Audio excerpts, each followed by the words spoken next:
essas histórias tinham diferentes funções. Vamos pensar primeiro na função de entretenimento, que as histórias eram feitas para divertir as pessoas. Rir, se divertir, pensar nesse sentido, tá bom? Só que além das questões das histórias, das questões de divertimento, que vocês vão ver que não é simples divertimento aí não, há algo por trás. Mais à frente a gente vai falar sobre isso. Mas além dessa questão das histórias estarem simplesmente ali para divertir, havia uma função muito importante, que era a função de marcar uma tradição. Sim, marcar uma tradição. E como funciona essa marcação de tradição? Então, veja bem, a história era feita para que uma tradição não fosse perdida.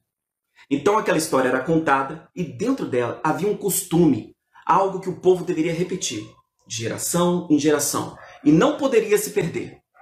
Então essa primeira função é uma função de marcação da tradição, ok? Marca a tradição. E aí tem a ver muito com a questão cultural. A história nesse ponto tem a ver sempre com a questão cultural. Então existem vários povos com essas histórias tradicionais, que não são simplesmente histórias de entretenimento, mas de marcação de tradição. Nós vamos falar especificamente dando exemplo de cada uma delas. A segunda função que nós observamos é a função simbólica. Sim, as histórias têm função simbólica também, uma função simbólica muito forte. Qual é a função? Para que a função simbólica serve? Bom, a função simbólica serve para dar significado, ok? Mostrar o que é importante para a pessoa. Normalmente, as histórias simbólicas fornecem identidade, ok? Então, identidade, a pessoa se sente assim, olha, eu pertenço àquele lugar. Aquela história, ela faz uma diferença na minha vida. Então, a pessoa que escuta esse processo da história simbólica, ela vê os símbolos que estão ali, vão dar significado para as várias ações que ele vão ter no dia a dia dele. Vamos pensar da seguinte maneira, por exemplo, os textos sagrados. Os textos sagrados têm histórias com alta carga simbólica, ou seja, tem uma carga simbólica dentro das histórias muito grande. E essa carga simbólica, ela não é simplesmente ali no momento. Ela vai ser aplicada em todas as ações que esse indivíduo vai ter durante a vida dele. Por último, nós temos a função, que é a função das histórias que ensinam, que é ensinar. Então, muito mais ali do que marcar, conservar uma tradição ou simplesmente marcar um significado, nesse momento, nas histórias que ensinam, essa história foi feita para formar. Ela quer formar uma pessoa. Então, nesse sentido, ela traz valores, ela traz atitudes. Então, para as mais diferentes situações da vida. Uma pergunta que vocês possam me fazer de cara, que possa ter, é pensar o seguinte. Mas a minha dúvida é a seguinte.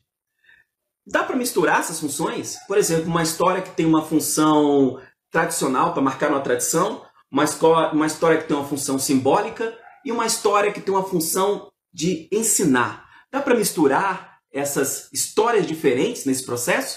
Sim, dá para misturar. Mas há histórias específicas para cada caso desses aí. E eu vou dar um exemplo aqui para que vocês vejam essa diferença dessas histórias em cada caso. Vamos pensar assim, por exemplo, no texto bíblico, no texto da Bíblia. E veja bem, você tem, por exemplo, histórias no texto bíblico que são para marcar uma tradição. Por exemplo, aquelas histórias que apresentam um relato de um ritual, como a Santa Ceia. Então você vê lá na Santa Ceia o relato de um ritual. Essa história, ela marca uma tradição, algo que tem que ser repetido de geração em geração. E olha que tem milênios que isso é repetido, hein? Essa história tem uma função específica. Mas prosa, ela não ensina também? Porque a pessoa vai repetir. Sim, mas a principal função dela é marcar uma tradição. E, diretamente, acaba ensinando também.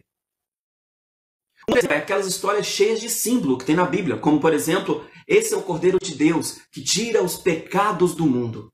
Perceba nesse momento que essa história tem um símbolo muito forte aí, ok? E esse símbolo marca a pessoa. Olha, o Cordeiro de Deus, olha como é simbólico isso. As parlendas podem ter essas junções? Opa, com certeza. As parlendas, As paralendas têm, com certeza pode ter essa participação. Por quê? Porque ela junta a função de marcar uma tradição folclórica, cultural de um povo. Ela traz também símbolos importantes e ela tem uma questão moral que ela quer passar.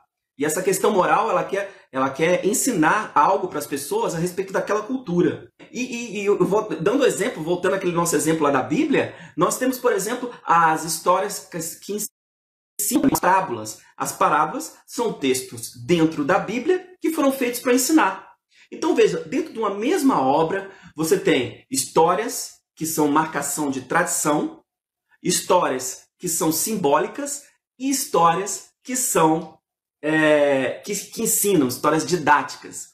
Mas aí, como o Rogério deu um exemplo agora das paralendas, que é um exemplo muito bom, que mostra que executa as 3 funções. Sim, nós temos textos que executam 3 funções tranquilamente. Eles fazem isso naturalmente. Se você gostou desse vídeo, dá uma curtida. Se é novo por aqui, se inscreva, porque vai ter mais vídeos como esse. E nunca se esqueça, você é capaz de fazer aquilo que você quiser. Acredite no seu potencial. Até a próxima!